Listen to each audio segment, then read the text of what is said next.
Okay, let's start things off. Let's kick things off with third place, which is the $1,000 gift card, 1,000 Fiverr credits, the PM bag, the drone, all of the things. That goes to Jordyn Dunseath. Jordyn, great job. Before we get into things, let's roll her film.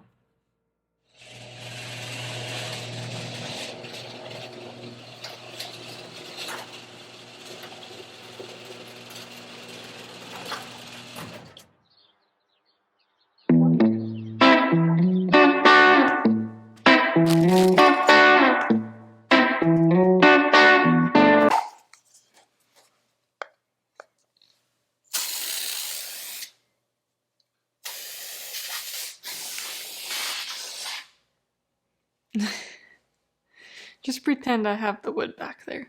Okay, let's call this one the middle.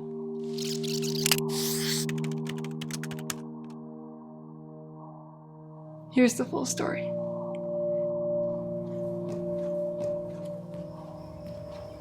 It was January 2020, and after work one day, I parked my car in an empty parking lot.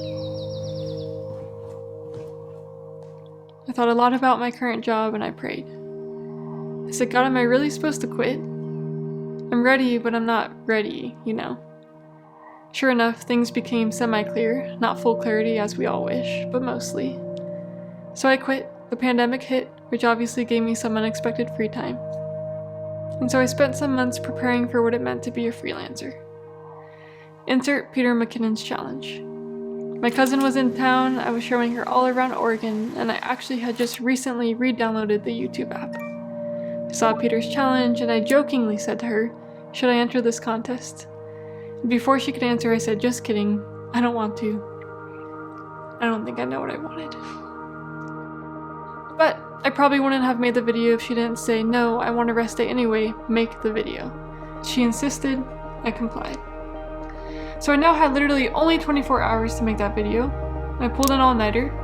That beginning shot you see and the ending shot of the house, it was literally 5 a.m. when I looked outside and said, crap, the sun's coming up.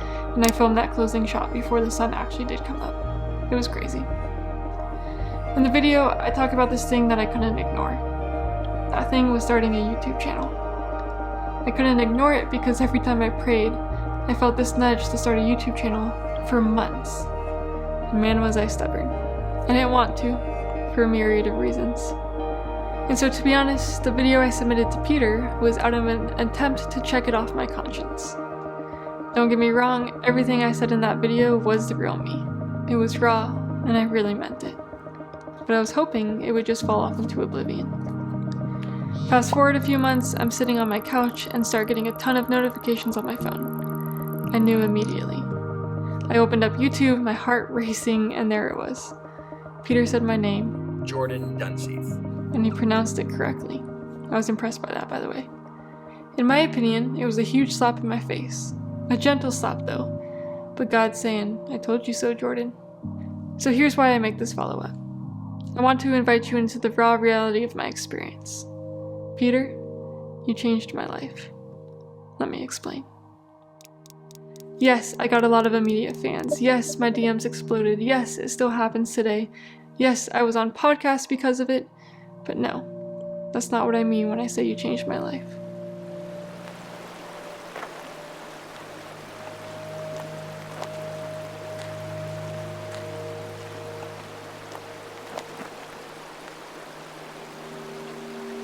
I think in one moment, I had so much excitement for the future, and then in the next, so much fear. But a lot of fear I couldn't recognize or name at the time. So 2 years later, after some reflection, here's just a few. My DMs on Instagram blew up, and still to this day I get a ton of messages, essays even, and I wanted so desperately to pour my heart into each response to truly express my gratitude. I did for some, but there were hundreds of messages I didn't respond to. It was overwhelming, and I carried the guilt of that for a long time. Guilt for not being able to do it all, for not being able to be everything for everyone. The next fear I dealt with was losing my originality. People online ask a lot of you. They ask you to make this, what gear do you use, can you show me how I can do what you can do, etc, etc, etc. The thing is, I really do want to help people. But I sat for a long time wondering, how do I serve this community well but still make the content that's true to my unique creative gift and why people even subscribed in the first place? How do I discern listening to what my audience wants but not be controlled by their expectations? Finding the balance between these two is simple in reality, but it feels really, really difficult. I also struggled with the immediate pressure I felt to produce content regularly. How do I schedule my creativity? What if my videos take me longer than 1 week to produce? What about creative block, which is actually a real and fairly common thing? Am I already a failure for lacking consistency? The funny thing is, these questions are the literal reason I wasn't consistent. That what ifs turned into reality. And I thought more than I created. I also admittedly struggled with telling people in my real life that I was on social media. It feels weird knowing that people I know watch me in video form. But I'm working hard to get over that one. So, that's just a few. There were a lot more struggles. The crazy thing is I avoided something that I'm actually genuinely really excited about. I didn't stop creating, by the way. I just put most of my effort into freelance work and not YouTube. But I get pumped when I think about how awesome of a community I have on here. I get so excited to inspire others in their own passions, and I'm so thankful for this opportunity. I want this to be clear. I don't regret taking the time to ask myself these questions. Yes, I wasted a lot of time overthinking and it was probably unnecessary, but because I did, I got to learn some really valuable things about myself. I gotta work on them now rather than later. I had every opportunity after Peter's contest to run with the exposure, but I'm so glad I didn't. I'm so glad I slowed down and made sure that my character was in check.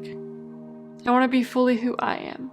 I want you to see me, the Jordyn who loves what she does, the Jordyn who uses the gifts God gave her well, the Jordyn who cares about others, not the Jordyn who creates out of made-up pressure, not the Jordyn who cares about her own reputation and what others think about her, not the Jordyn who loses her originality trying to be a YouTuber. Oh, and one other thing. One thing I still struggle with is the fact that on social media, you'll never know the full me. A video can only show you so much. All of the things I try to articulate in this video, only my friends have the context of what it looks like for me to walk out these questions every day. But I'm here to be as real with you as I can. This journey is a huge blessing and I'm so dang thankful for it. So Peter, thank you. Thank you for what you saw in me. Thank you for sharing some of your community with me. Thank you for allowing me the opportunity to ask some hard and weird questions that built my character. And thank you for not letting my video drop off into oblivion. You didn't let me take the easy way out, and I couldn't be more thankful for that. You're right, good story always wins. And you just made my story a whole lot more interesting. Thanks for all you do, Peter. And thank you to this community who has literally been so kind to me, I can't even fathom it. And thank you, Jesus, for all these things you've given to me. I owe it all to you. And as always, thanks for watching. I'll see you next time. Bye, guys.